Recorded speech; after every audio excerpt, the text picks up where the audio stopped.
இந்த தெய்வீக திருப்பணியை தகுந்த முறையிலே ஒப்புக் கொடுக்க தடையாக இருக்கிற நமது பாவங்கள், மனித பலவீனங்கள், குற்றம் குறைகள் அனைத்தையும் எண்ணி மனம் வருந்தி முடிக்கிறேன்.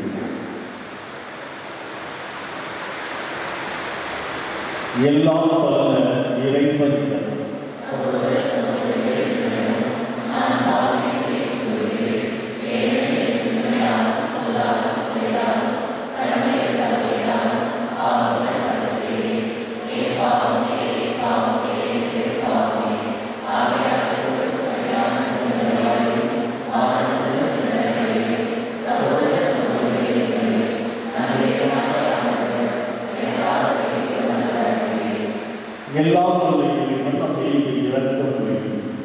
நமது பாவங்கள், மனித பலவீனங்கள் அனைத்தையும் மன்னித்து நம்மை முடிவற்ற நிலையான நித்திய வாழ்வுக்கு அழைத்து செல்வாரா.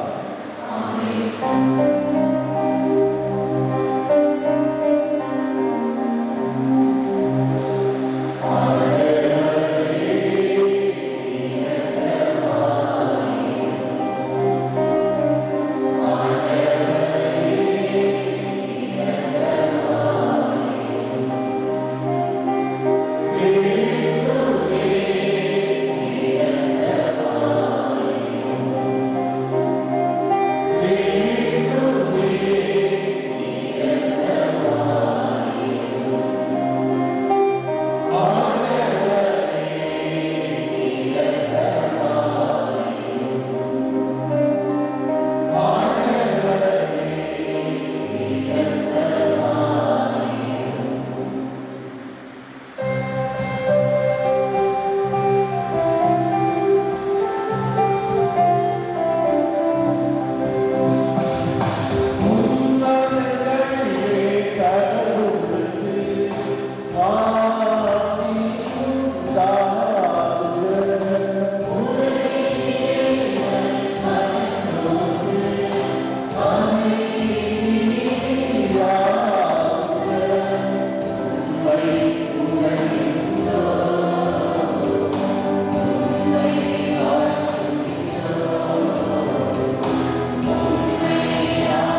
மன்றாடுவோமாக. ஆண்டவரே,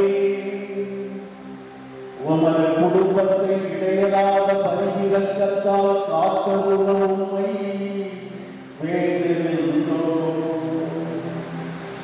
அதனால் இந்த கதவை மட்டுமே எதிர்நோக்கியுள்ள இக்குடும்பம் உமது நிலையான பாதுகாவலால் என்றும் உறுதியடைவதாக. ஒன்றோடு இறைவனாய் என்றென்றும் வாழ்ந்து ஆட்சி செய்கின்ற அவர் வழியாக உம்மை மன்றாடுகிறோம்.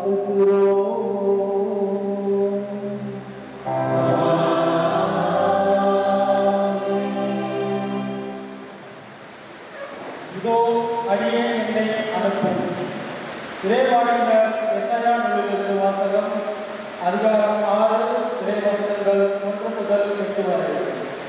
உசியா அரசர் மறைந்த ஆண்டில் மிகவும் உயரமானதோர் அரியணையில் ஆண்டவர் அமர்ந்திருப்பதை நான் கண்டேன்.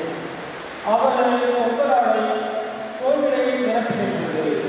அவருக்கு மேல் சேராபீன்கள் சூழ்ந்து நின்றனர். ஒவ்வொருவருக்கும் 6 ரெக்கைகள் உள்ளன. ஒவ்வொருவரும் 2 ரெக்கைகளால் தம் முகத்தை மூடிக்கொண்டனர். 2 ரெக்கைகளால் தம் கால்களை மூடி மறைத்தனர். மற்ற 2ஆல் பறந்தனர். அவர்களுள் ஒருவர் மற்றவரை பார்த்து, படைகளின் ஆண்டவர், தூயவர், தூயவர், தூயவர், மண்டலம் முழுவதும் அவரது ஆட்சியால் நிறைந்துள்ளது என்று உரத்த குரலில் கூறிக்கொண்டிருந்தார். கூறியவரின் குரல் ஒலியால் வாயில் நிலைகளில் அடித்தளங்கள் அசைத்தன. கோவில் முழுவதும் புகையால் நிறைந்தது. அப்பொழுது நான், ஐயோ, நான் அழிந்தேன். ஏனெனில் தூய்மையற்ற உடல்களை கொண்ட மனிதர் நான். தூய்மையற்ற உடல்கள் கொண்ட மக்கள் நடுவில் வாழ்பவர் நான். படைகளின் ஆண்டவராகிய அரசரை என் கண்கள் கண்டனவே என்றேன். அப்பொழுது சேராபீன்களுள் ஒருவர் பலிபீடத்திலிருந்து நெருப்பு பொறி ஒன்றை புரட்டால் எடுத்து அதை தன் கையில் வைத்துக் கொண்டு என்னை நோக்கி பறந்து வந்தார். அதனால் என் வாயை தொட்டு, இதோ இந்நெருப்பு பொறி உன் உதடுகளை தொட்டது. உன் குற்றப்பழி உன்னை விட்டு அகன்றது. உன் பாவம் மன்னிக்கப்பட்டது என்றார். மேலும், யாரை அனுப்புவேன்? நமது பணிக்காக யார் போவார் என்ற உணர்வு என் தலைவரின் குரலை நான் கேட்டேன். அதற்கு, இதோ நான் இருக்கிறேன், அடியேனை அனுப்பும் என்றேன். ஆண்டவர் அருள்வாக்கு. நீங்கள் பாடல்கள் தெய்வங்கள் முன்னிலையில் உண்மை Amen.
திருத்தூதர் பொருள் கொரிந்தியருக்கு எழுதிய முதல் திருமுகத்திலிருந்து வாசகம்.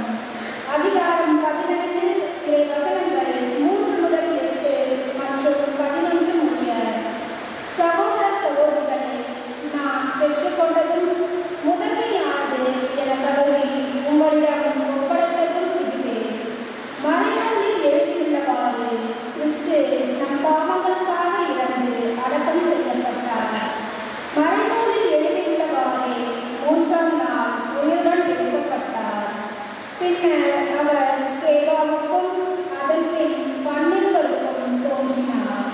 பின்பு 500க்கும் மேற்பட்ட சகோதர சகோதரிகளுக்கு ஒரே நேரத்தில் தோன்றினார். அவர்களும் பலர் இன்னமும் உயிரோடு இருக்கின்றனர், சிலர் இறந்துவிட்டனர். பிறகு யாக்கோபுக்கும் அதன் பின் திருத்தூதர் அனைவருக்கும் தோன்றினார். எல்லோருக்கும் கடைசியில் காலம் கட்டி பிறந்த குழந்தை போன்ற எனக்கும் தோன்றினார். நானோ மற்ற திருத்தூதர்களோ யாராய் இருந்தாலும் இதையே பறைசாற்றுகின்றோம். நீங்களும் இதையே நம்பினீர்கள். ஆண்டவரின் அருள்வாக்கு.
லூக்கா நற்செய்தி பிரிவு 5 1 தொடங்கி 11 முடிய உள்ள இறை திருவார்த்தை. ஒரு நாள் இயேசு கெனசரேத்து ஏரிக்கரையில் நின்று கொண்டிருந்தார். திரளான மக்கள் இறை வார்த்தையை கேட்பதற்கு அவரை நெருங்கிக் கொண்டிருந்தனர். அப்போது ஏரிக்கரையில் 2 படகுகள் நிற்கக் கண்டார். மீனவர் படகை விட்டு இறங்கி வலைகளை அலசிக் கொண்டிருந்தனர். அப்படகுகளுள் ஒன்று சீமோனுடையது. அதில் இயேசு ஏறினார். அவர் கரையில் இருந்து அதை சற்று தள்ளும்படி அவரிடம் கேட்டுக்கொண்டு படகில் அமர்ந்தவாறே மக்கள் கூட்டத்திற்கு கற்பித்தார். அவர் பேசி முடித்த பின்பு சீமோனை நோக்கி, ஆழத்திற்கு தள்ளி கொண்டு போய் மீன் பிடிக்க உங்கள் வலைகளை போடுங்கள் என்றார். சீமோன் மறுமொழியாக, ஐயா, இரவு முழுவதும் தாங்கள் பாடுபட்டு உழைத்தும் ஒன்றும் கிடைக்கவில்லை. ஆயினும் உமது சொற்படியே வலைகளை போடுகிறேன் என்றார். அப்படியே அவர்கள் செய்து பெரும் திரளான மீன்களை பிடித்தார்கள். வலைகள் கிழியத் தொடங்கவே மற்ற படகுகளில் இருந்த தங்கள் கூட்டாளிகளுக்கு சைகை காட்டி துணைக்கு வருமாறு அழைத்தார்கள். அவர்களும் வந்து இரு படகுகளையும் மீன்களால் நிரப்பினார். அவை மூழ்கும் நிலையில் இருந்தன. இதை கண்ட சீமோன் பேதுரு இயேசுவின் கால்களில் விழுந்து, ஆண்டவரே, நான் பாவி, நீர் என்னை விட்டு போய்விடும் என்றார். அவரும் அவரோடு இருந்த அனைவரும் மிகுதியான மீன்பாட்டை கண்டு திகைத்துள்ளனர். சீமோனுடைய பங்காளிகளான செபதேயுவின் மக்கள் யாக்கோபும் யோவானும் அவ்வாறே திகைத்தார்கள். இயேசு சீமோனை நோக்கி, அஞ்சாதே, இது முதல் நீ மனிதரை பிடிப்பவர் ஆவார் என்று சொன்னார். அவர்கள் தங்கள் படகுகளை கரையில் கொண்டு போய் சேர்த்ததில் அனைத்தையும் விட்டுவிட்டு அவரை பின்பற்றினார். ஆண்டவரின் அருள்வாக்கு.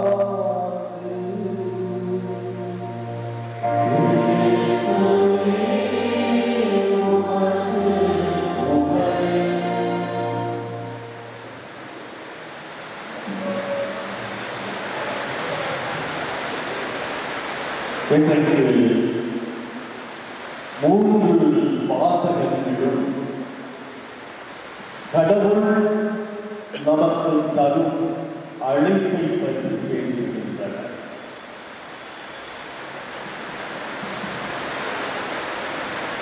அழைப்பு என்றவுடன் நாம் எல்லோருமே என்ன நினைக்கிறோம்?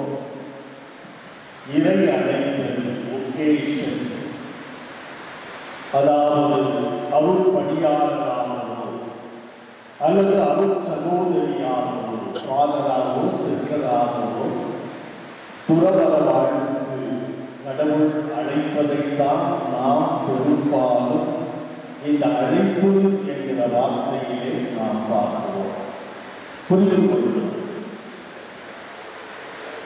ஆனால் அழைப்பு என்பது ஒரு குருத்துவ அருட்பணித்துவ துறவர வாழ்வுக்கான அழைப்பு மட்டும் அல்ல. அது அழைப்பிலே ஒரு ஒன்றே. நாம் இந்த அழைப்பிலே 3 விதமான அழைப்புகளை பற்றி சிந்திக்க உங்களை அழைக்கிறேன். ஒன்று மானுட அழைப்பு. எல்லாருக்குமான, மனிதர்களாக இந்த மண்ணிலே பிறக்கிற எல்லாருக்குமான அழைப்பு. அது என்ன எல்லாருக்குமான அழைப்பு? ஒவ்வொரு மனிதனும் கடவுளுடைய சாயலாக படைக்கப்பட்டிருக்கிறோம். தொடக்க நூலிலே நாம் வாசிக்கிறோம், கடவுள் தன் சாயலாகவும் பாவனையாகவும் மனிதனை படைத்தார். அந்த மனிதனுக்குள்ளே என்ன செய்தார்? தன்னுடைய ஆவியை ஊதி மனிதனுக்கு உயிர் கொடுக்கிறார். ஆக ஒவ்வொரு மனிதரையும் அவர் எந்த மதத்தை சார்ந்தவராக இருந்தாலும், எந்த நாட்டை, எந்த மொழியை, எந்த கலாச்சாரத்தை சேர்ந்தவராக இருந்தாலும், ஒவ்வொரு மனிதனுக்கும் இறைவனது ஆவி இருக்கிறது, உயிர் இருக்கிறது. ஒவ்வொரு மனிதனும் கடவுளுடைய சாயலாக படைக்கப்பட்டிருக்கிறோம். இந்த சாயலை இறை சாயலை, ஒவ்வொரு மனிதனிடமும் இருக்கிற இறைவனது சாயலை, உயிரை போற்றி பாதுகாக்க வேண்டும், பேண வேண்டும் என்பது எல்லாருக்குமான அழைப்பு. இரண்டாவது அழைப்பு கிறிஸ்தவர்களுக்கான அழைப்பு. திருமுழுக்கு பெற்றிருக்கிற ஒவ்வொருவருக்கும் தரப்படுகிற அழைப்பு.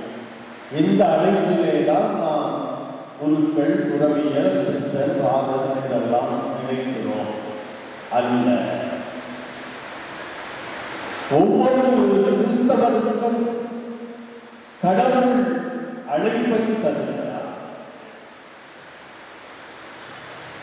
ஒவ்வொரு கிறிஸ்தவரும் இந்த சமூகத்திலே, நாம் எந்த சமூகத்திலே வாழ்கிறோமோ, எந்த பகுதியிலே வாழ்கிறோமோ, எந்த ஊரிலே வாழ்கிறோமோ, அந்த பகுதியை இறைவன் அருள் நிறைந்திருக்கிற ஒரு பகுதியாக மாற்ற இறைவன்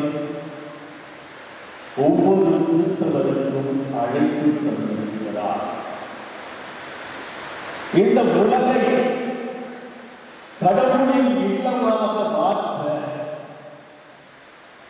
அநீதியும் அக்கிரமங்களும் நிறைந்திருக்கிற இந்த உலகிலே நீதியை நிலைநாட்ட, கடவுளது அன்பை நாம் வாழ்ந்து பிறருக்கு பகிர்ந்து கொடுக்க என்று ஒவ்வொரு கிறிஸ்தவருக்கும் அழைப்பு தந்திருக்கிறார். இந்த அழைப்பை நாம் சற்று விரிவாக பார்க்கலாம்.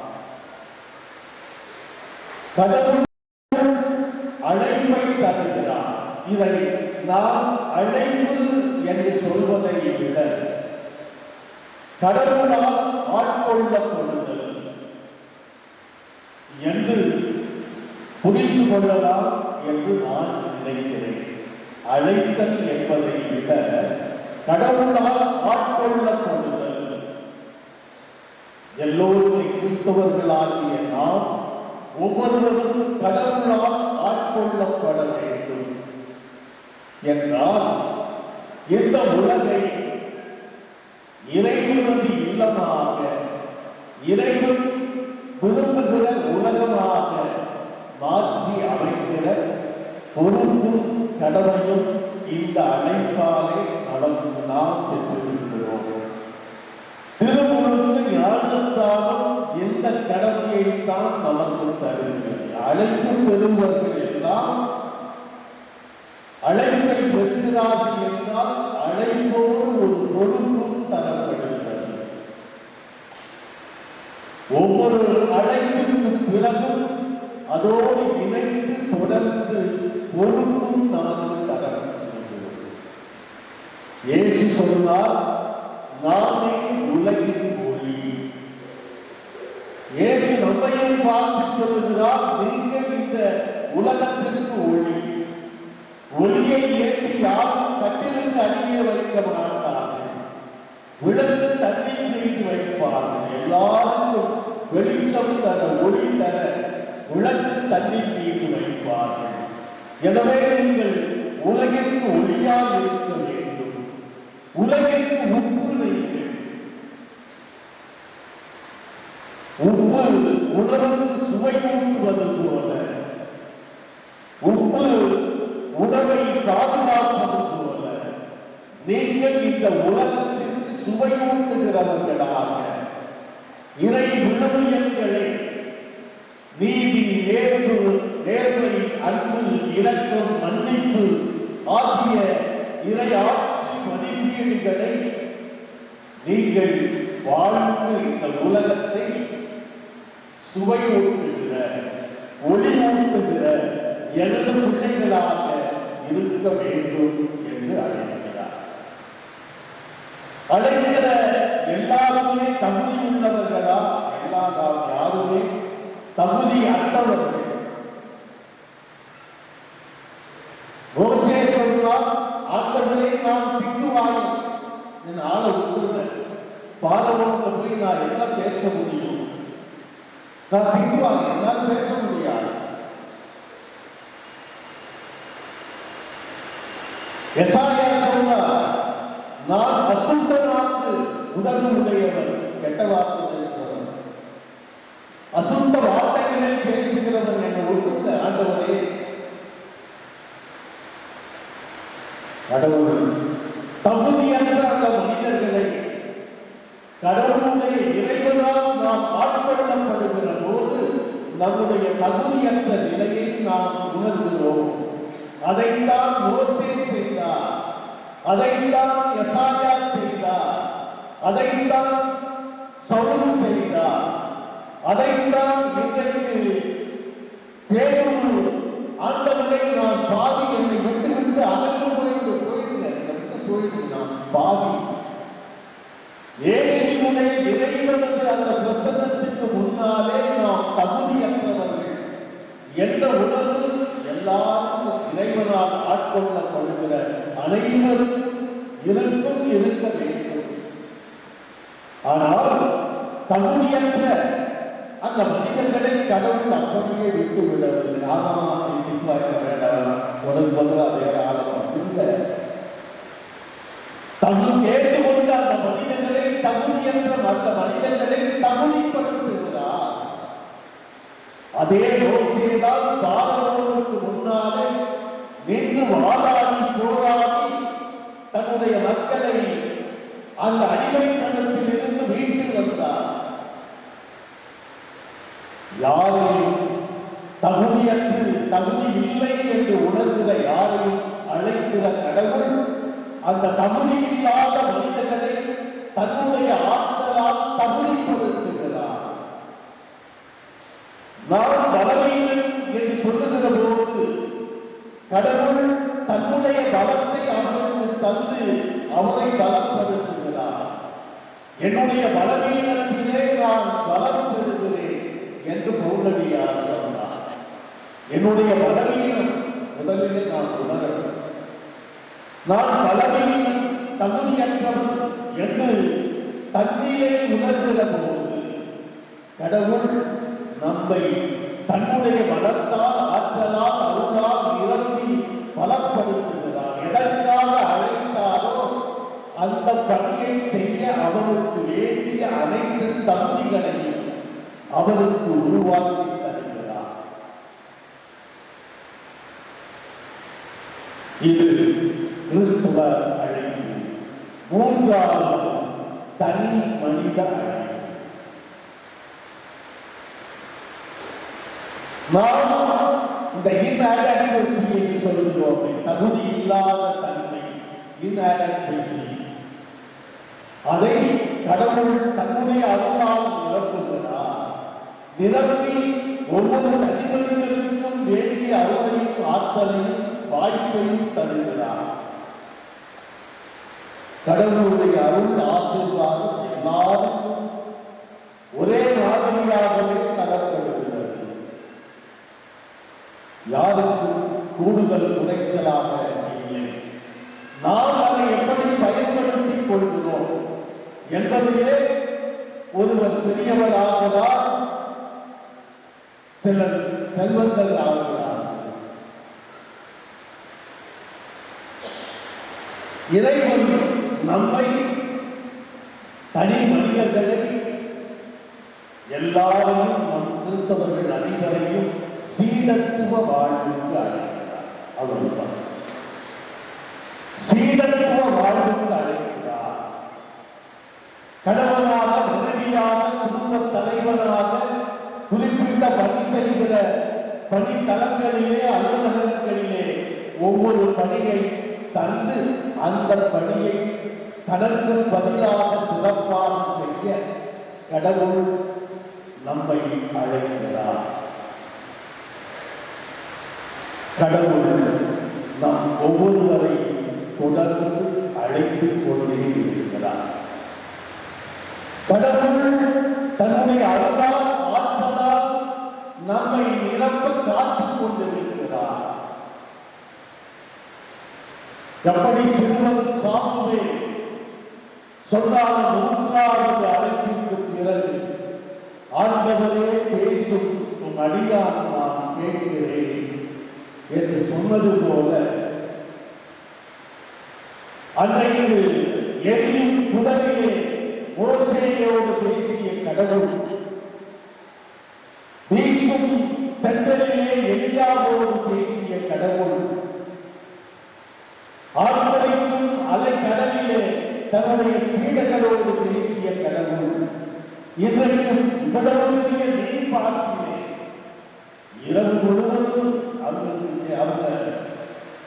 மீனவர்கள் அவர்களுக்கு தெரியும் எங்கே வலை வீசினால் மீன் கிடைக்கிறது. அப்படியும் இரவு முழுவதும் உழைத்தும் அவர்களுக்கு ஒன்றும் கிடைக்கவில்லை. ஆனால் இயேசு சொன்னார், இங்கே வலையை வீசுகிற அந்த வலையில மீன் கிடைக்காது. ஏனென்றால் கரைக்கு மிக அருகே இருக்கிறது. கரைக்கு மிக அருகிலேதான் அந்த படகு இருக்கிறது. ஆனால் அவருடைய வார்த்தையை நம்பி வலை வீசினார்கள். என்ன நடந்தது? அந்த படகு மட்டுமல்ல, வலைகளில் பிழைத்து போகிற அளவுக்கு படகு ஒரு படகு மட்டுமல்ல, அருகிலே இருந்த படகுகளை எல்லாம் அழைத்து அலை நிரப்பிய பிறகும் நிறைய மீன்கள் இருந்தன. ஆம் அன்புக்குரியவர்களே, அழைக்கும் இறைவனது குரலை கேட்டு அவர் சொல்லுகிற திசையிலே நம்முடைய வலைகளை வீசுவோம். அவர் காட்டுகிற பாதையிலே நாம் வழி நடப்போம். அவரிலே நம்பிக்கை வைப்போம். நாம் தகுதியற்றவர், இறைவன் இயேசு என்னை தகுதிப்படுத்துவார், ஆற்றல்படுத்துவார், அருளை தருவார் என்று நம்புவோம். நம்முடைய வாழ்விலும் அன்றைக்கு பேரொரு கிடைத்தது போல பெரிய மேம்பாடுகள் கிடைக்கும். நிறைய அதிசயங்களை, அற்புதங்களை நம்முடைய அன்றாட வாழ்விலே தினந்தோறும் சந்திக்கிறோம்.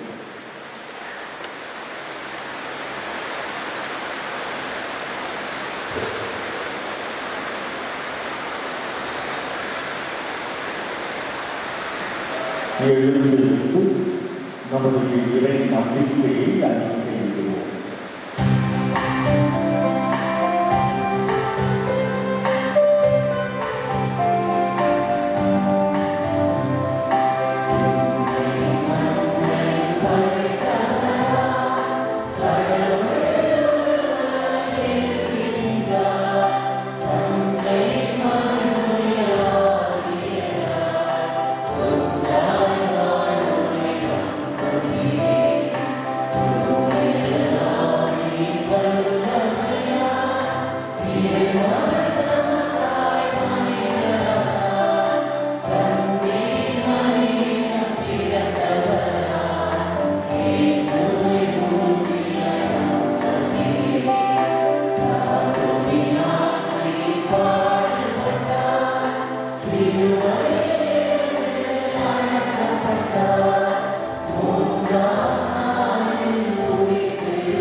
அன்பு சகோதர சகோதரிகள்,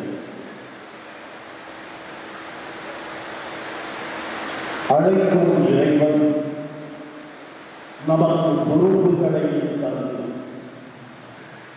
அந்த பணிகளை தாம் தந்திருக்கிற சீடத்துவ வாழ்வுக்கு ஏற்ப ஆற்றலையும் அருளையும் தருகிறார் என்று நம்பும் நாம் நமக்கும் தனது ஆற்றலையும் அருளையும் தர வேண்டும் என்று நம்முடைய தேவைகளுக்கால் நம்பிக்கையோடு மன்றாடுவோம்.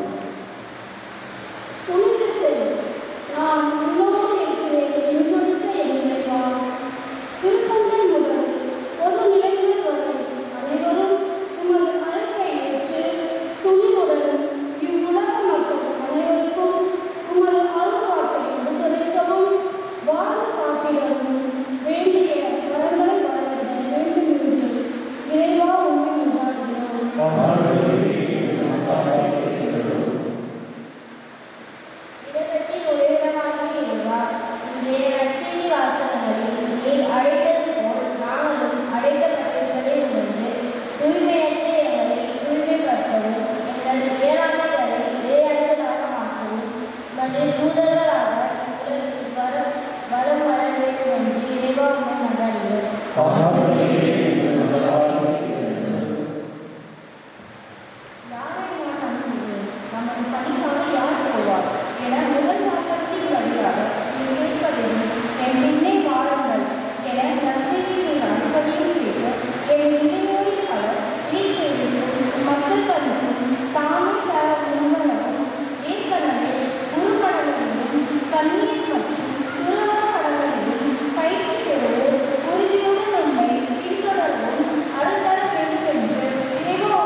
நமது தனிப்பட்ட தேவைகளுக்காக மௌனமாக மன்றாடுவோம்.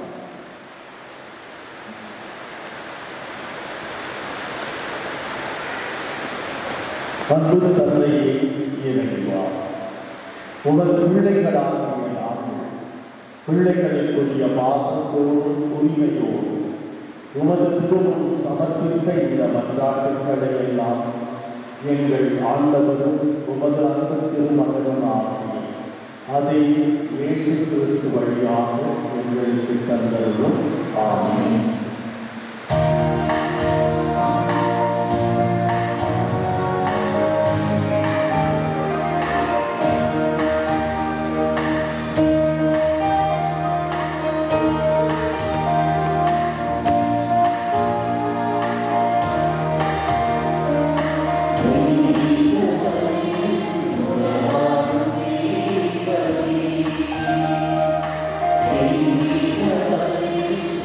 Oh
அன்புள்ளவர்களே, நாம் அனைவரும் ஒன்று சேர்ந்து ஒப்புக் கொடுக்கும் இந்த திருப்பலி எல்லாம் வல்ல இறை தந்தைக்கு ஏற்றதாகும் என்றாலும்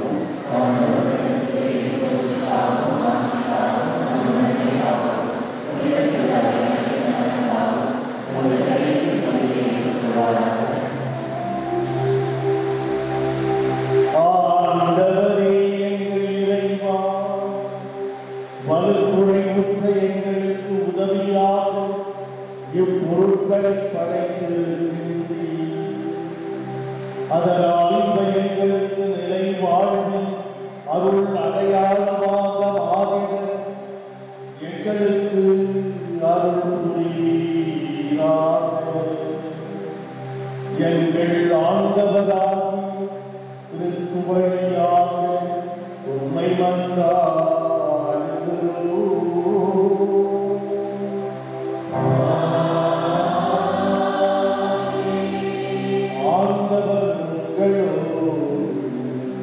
இருப்பாராக.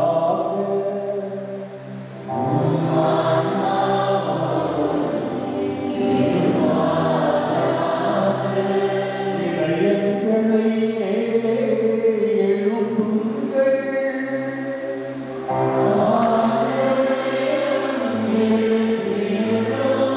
நம் இறைவனாகிய ஆண்டவருக்கு நன்றி பாடுவோம்.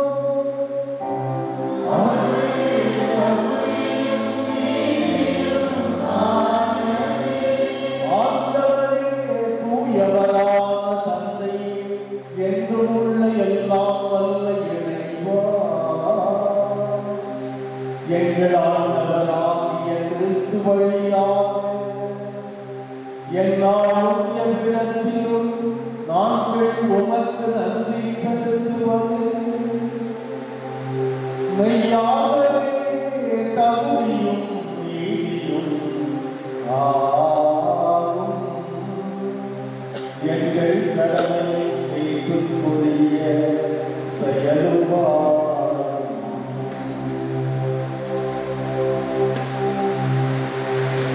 நாங்கள் வாழ்வதும் இயங்குவதும் இருப்பதும் நீதான்.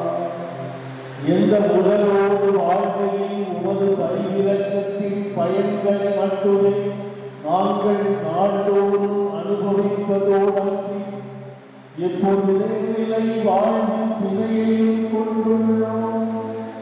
ஏனெனில் ஆவியாரின் முதல் கனிகளை பெற்றுள்ள நாங்கள் பாஸ்கா மறை நிகழ்வின் பயன் எங்களுக்கும் ஒன்று என்று நம்புகிறோம். ஆகவே நாங்கள் வாழ்ந்த அனைவரோடும் சேர்ந்து உம்மை புகழ்ந்தேற்றி அக்களித்து கொண்டாடி ஆர்ப்பரித்து பாடுவதாவது.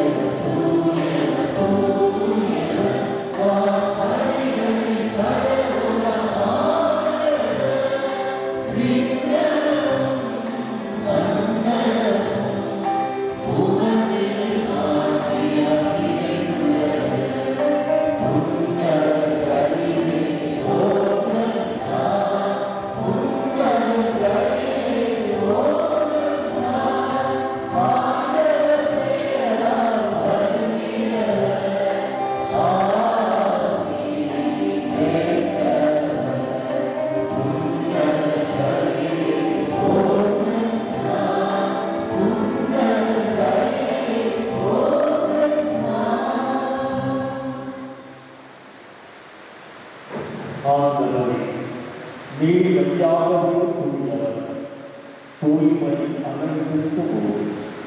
ஆகவே உம்முடைய ஆவியை பொழிந்து இக்காணிக்கைகளை தூய்மைப்படுத்த உங்களை வேண்டுகிறோம். இவ்வாறு எங்கள் ஆண்டவர் இயேசு கிறிஸ்துவின் உடலும் இரத்தமுமாக எங்களுக்கு இவை மாறுமளவாகும்.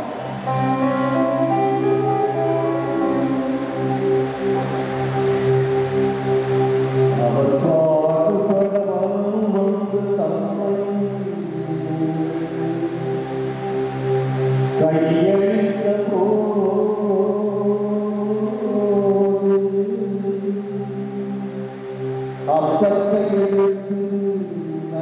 செலுத்தி அதை விட்டு நம் சீடருக்கு அளித்து அவர் கூறியதாவது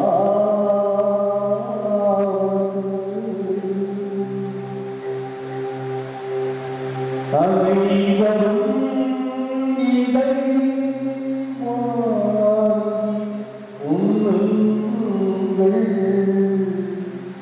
ஏனெனில் இது உங்களுக்காக கையளிக்கப்படும் என் சரீரம்.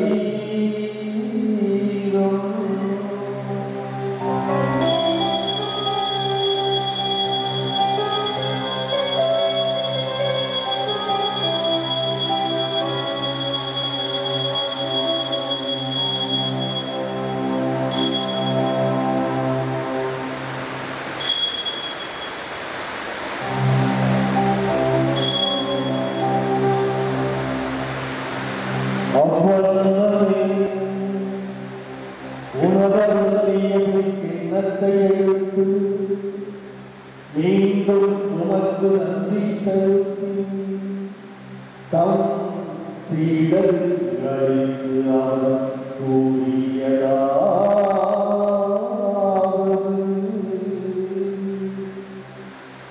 அனைவரும் இதை பருகுங்கள். ஏனெனில் இது புதிய நித்திய உடன்படிக்கைக்கான என் ரத்தம். இது பாவமன்னிப்புக்கென்று உங்களுக்காகவும் எல்லாருக்காகவும் சிந்தப்படும். இதை நினைவாக செய்யுங்கள்.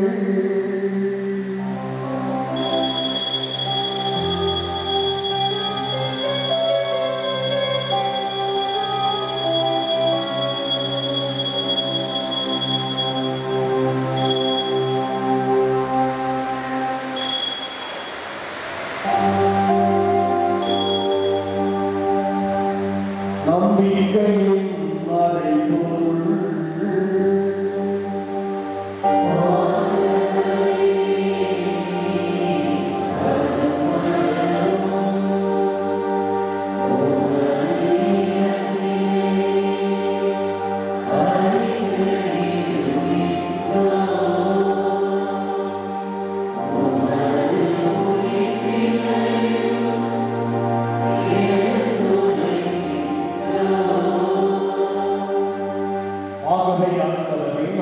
கிறிஸ்துவின் இறப்பினையும் உயிர்ப்பினையும் நினைவு கூர்ந்து வாழ்வுதல் அப்பத்தை கீழ்ப்படிக்கும் எண்ணத்தையும் உமக்கு ஒப்புக் கொடுக்கிறோம்.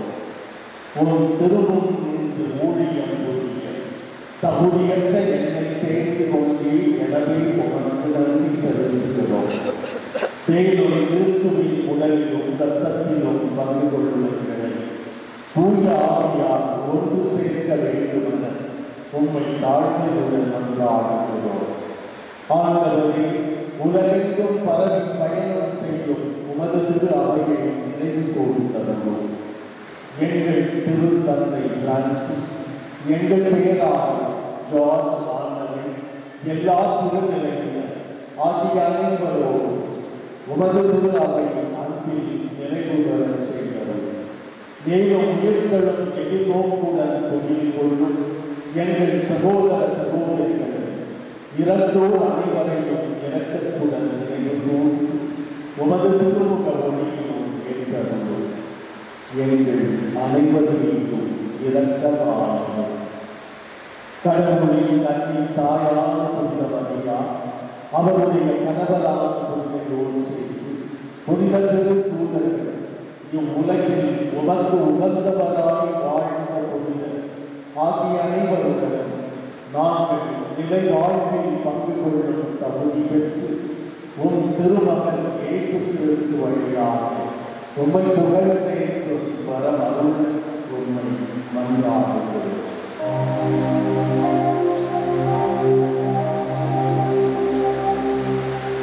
இவர் வழியாக இவரோடு இவர்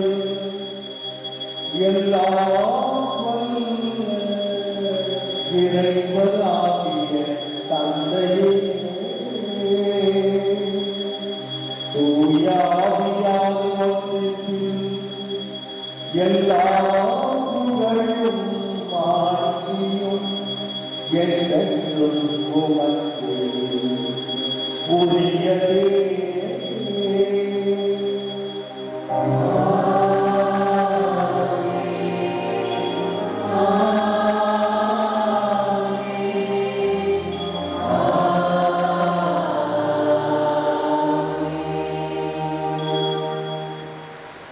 இறைமகன் இயேசு கற்றுத் தந்தவாறு நாம் அனைவரும் ஒன்று சேர்ந்து ஜெபிப்போம்.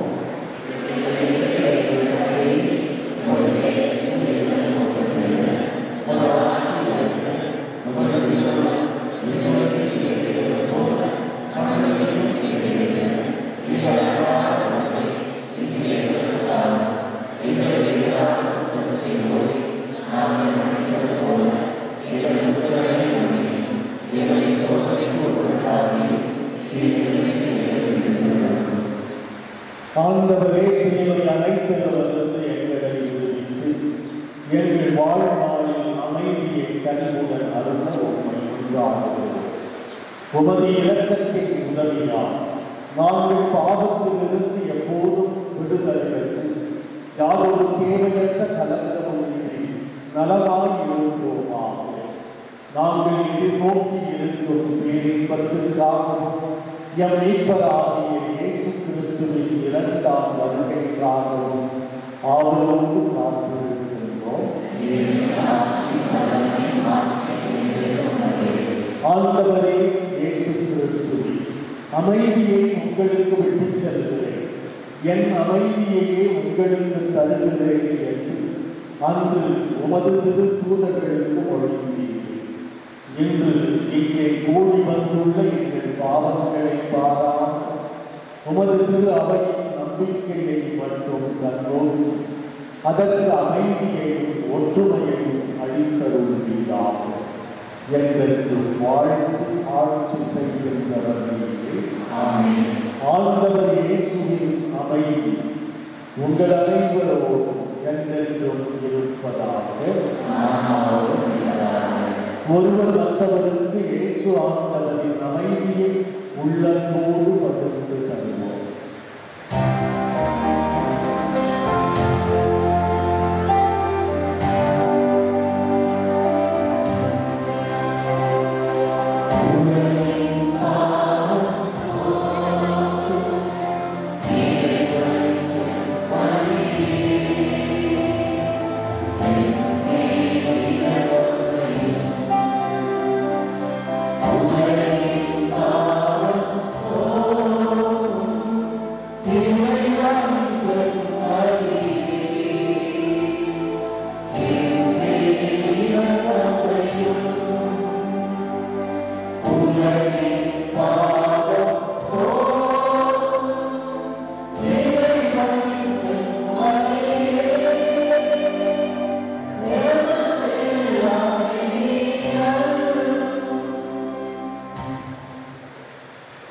ஆண்டவரே இயேசு கிறிஸ்துவே, நாங்கள் உட்கொள்ளும் திருரத்தமும் எங்களை நீதி தீர்ப்புக்கும் தண்டனைக்கும் உள்ளாக்கார்.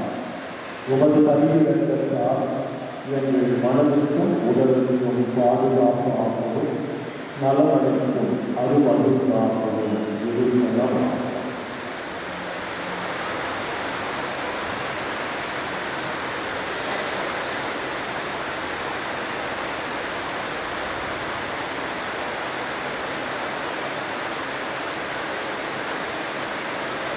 இதோ இறைவனின் செம்மறி, இவரே உலகின் பாவங்களை போக்குகிறவர்.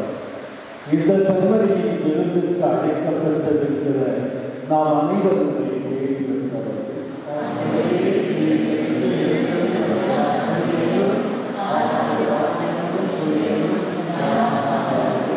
கிறிஸ்துவின் திரு உடலும் திரு ரத்தமும் நம்மை காத்து நமக்கு நிலை வாழ்வை தருவனவா.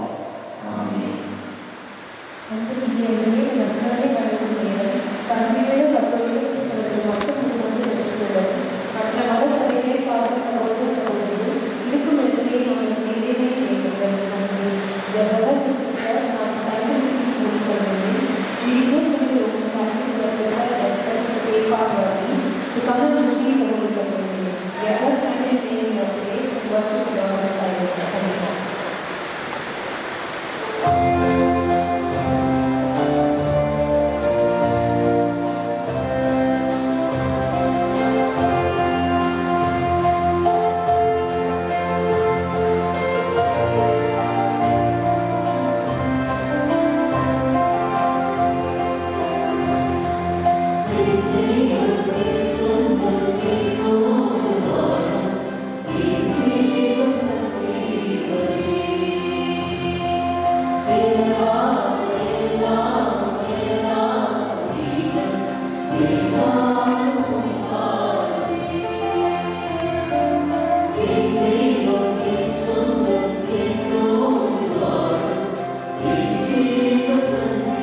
சென்னை மயிலை உயர்மறை மாவட்டம் நமது தந்தை சாந்தம் வசிக்கும் தந்தை திரு அந்தோணி தாய் திருமதி மகிமை கிளாரா இவருடைய மகன் செல்வன் சாம்பார் புஷ்பப்பன் என்பவருக்கும் பாண்டி கடலூர் உயர்மறை மாவட்டம் தூய ஆவியார் ஆலய பங்கு தாரூர் நகரில் வசிக்கும் தந்தை திரு பாண்டியன் தாய் திருமதி ஆரோக்கிய இவருடைய மகள் செல்வி சுகந்தி என்பவருக்கும் திருமணம் நடைபெறுவது.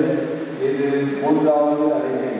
இத்திருமணத்தில் தடைகளை எழுப்பி பங்குகளை தெரிவிப்பது பங்கு மக்கள் கடமை.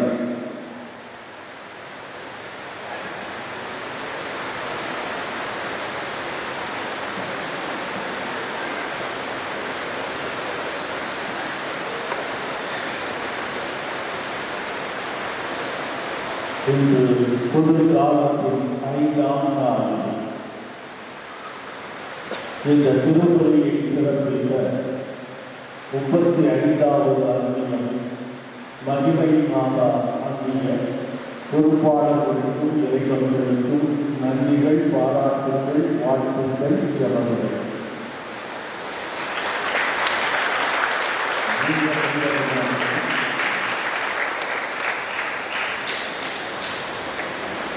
இன்று நமது பங்கிலே மறைபரப்பு ஆகியவை சிறப்பிக்கின்றோம். உணவு திருவிழா மற்றும் வேடிக்கை விளையாட்டுகள் ஆகியவற்றை நம்முடைய பங்கு மக்களாகிய நீங்கள் அன்பியர்கள் மற்றும் பல வகைகளிலே அதை நாம் ஏற்பாடு செய்திருக்கிறோம். நாம் ஏற்கனவே அறிவித்தது போல இது மறைபரப்பு பணிக்காக நிதி சேர்க்க நாம் எடுக்கிற முயற்சிகள். திருவள்ளுவரின் போது உலகெங்கும் சென்று நற்செய்தியை அறிவியுங்கள் என்று ஒவ்வொருவருக்கும் அழைப்பையும் கடமையையும் பொறுப்பையும் இறைவன் தந்திருக்கிறார்.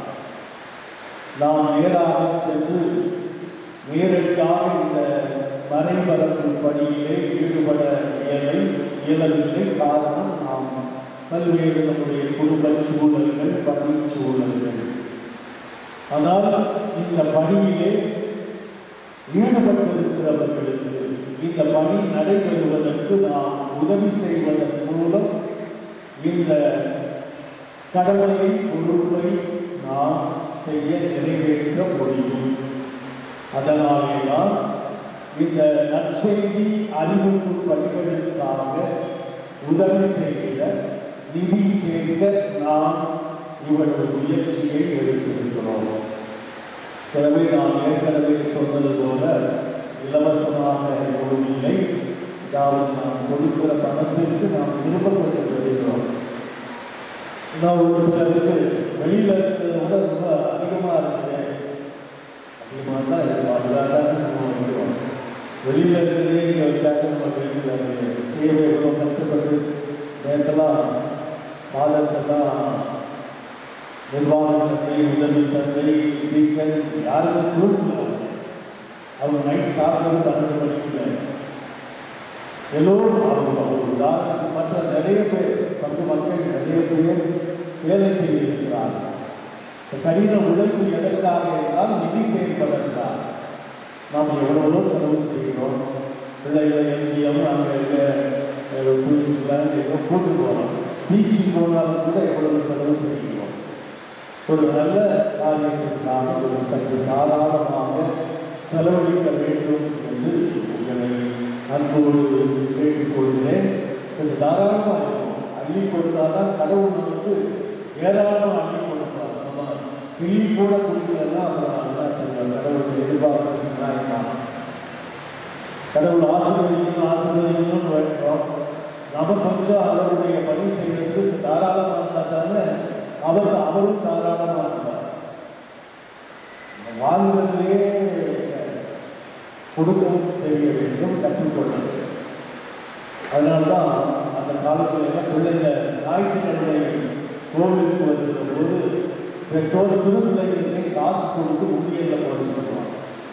அவங்களுக்கு அந்த பழக்கம் வரணும், அந்த உணர்வு இருக்கணும். அப்படின்னா சின்ன பிள்ளைகள் கையில் காசு கொடுத்து உண்டியலில் காணிக்கை போட சொல்லுவாங்க. எல்லாம் ஹைடெக் ஆகிடுச்சு. எல்லாம் ஜிபே ரூபே என்னென்ன சொல்லுவாங்க.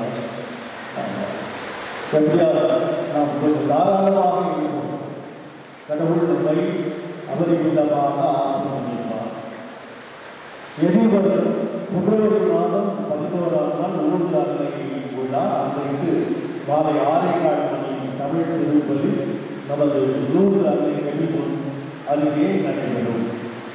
பிப்ரவரி 11ஆம் நாள் செவ்வாய்க்கிழமை செல்வராஜபுரத்தில் மாலை 7 மணிக்கு திருப்பலி நடைபெறும்.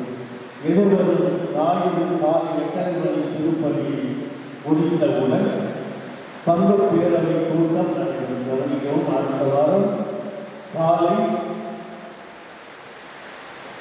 8:30 மணி திருப்பலி முடிந்தவுடன் பங்கு பேரவை கூட்டம் நடைபெறும். அனைத்து பங்கு பேரவை உறுப்பினர்கள் தவறாமல் இக்கூட்டத்திலே கலந்து கொள்ளும். வின்சென்ட் சபை நடத்தும் இலவச ஆங்கில மொழி பயிற்சி ஃப்ரீ ஸ்போக்கன் இங்கிலீஷ் கிளாஸஸ் வகுப்புகளிலே சேர ஆர்வமுள்ள மாணவ மாணவியர் உதவி பங்கு தந்தையை அணுகவும். மான்ஃபோர்ட் அகாடமி மெட்ரிகுலேஷன் மேல்நிலை பள்ளியில் அடுத்த கல்வி ஆண்டிற்கான மாணவர்களின் சேர்க்கை எல்கேஜி வகுப்பிற்கு தொடங்கியுள்ளது. விருப்பமுள்ள பெற்றோர்கள் சேர்க்கை விண்ணப்பங்களை பள்ளி அலுவலகத்திலே கற்றுக்கொள்ளலாம். அதே போல கான்செப்ட் சிஸ்டர்ஸ் நடத்தும் புனித அந்தோனியார் மேல்நிலைப்பள்ளி மாதா சர்ச் தெரு தியான ஆசிரமத்திற்கு அருகே இருக்கிற புனித அந்தோனியார் மேல்நிலை பள்ளியில் அந்த பள்ளிகளிலும் மாணவியர்களின் சேர்க்கைக்காக விண்ணப்ப படிவங்கள் வழங்கப்படுகின்றன.